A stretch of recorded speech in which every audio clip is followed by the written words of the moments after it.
শিবদাসপুর থানার অন্তর্গত দোগাছিয়া বারোয়ারিতলা ঘোষপাড়া এলাকায় দুঃসাহসিক চুরির ঘটনায় চাঞ্চল্য ছড়ালো। দোলন ঘোষ নামে এক গৃহ শিক্ষিকার বাড়িতে এই দুঃসাহসিক চুরির ঘটনা ঘটেছে। জানা গিয়েছে শনিবার রাতে মেইন দরজার তালা ভেঙে ভিতরে ঢুকে আলমারি থেকে প্রায় 4 থেকে 5 লক্ষ টাকার সোনা রূপোর গয়না নিয়ে চম্পট দেয় দুষ্কৃতীরা। এই ঘটনায় শিবদাসপুর থানায় অভিযোগ দায়ের করা হলে ঘটনার তদন্ত শুরু করেছে পুলিশ।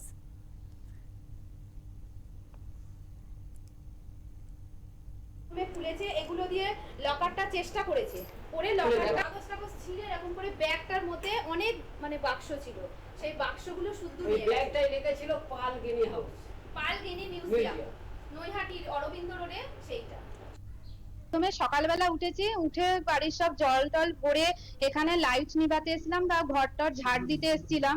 এবার ঝাড় দিতে এসে দেখি যে তালা খোলা, এবং তালা খোলা দেখে আমি ভয় পেয়ে গেছি। আমি বলছি মরেছে, তালাটা কেন খোলা?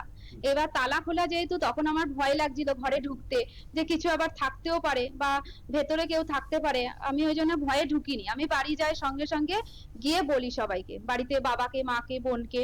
হ্যাঁ, তারপরে আমার বোন বলছে সব মনে হয় আমাদের সোনা গয়না মনে হয় সব চুরি হয়ে গেল বলে আমরা দৌড়ে এসেছি। এসে দেখি সব মানে আমাদের ড্রেসিং টেবিলের ওই ড্রয়ারটা খোলা, ওখান থেকে চাবিটা নিয়েছে আলমারি, ঠিক আছে। এবার ড্রয়ার থেকে নিয়ে তারপরে আলমারিটা খুলেছে, খুলে তারপরে যে একটা লকার আছে আলমারি, সেই লকারের চাবিটা পায়নি, তখন চাপ দিয়ে খুলেছে।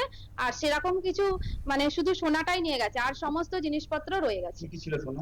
সোনা আমার বোনের একটা হার, আমার একটা হার, মানে টার্সেল একটা ছিল, আর দুটো চোকার, ঠিক আছে, আর দুটো আংটি ছিল, মানে সোনার ওটা পুরো, আর একটা পলা আংটি, আর রূপোর পায়ের তোড়া, ঠিক আছে, আরো রূপোর পলা বাঁধানো হেনা তেনা, রূপো প্রায় 8-9 ভরি, সোনা কত?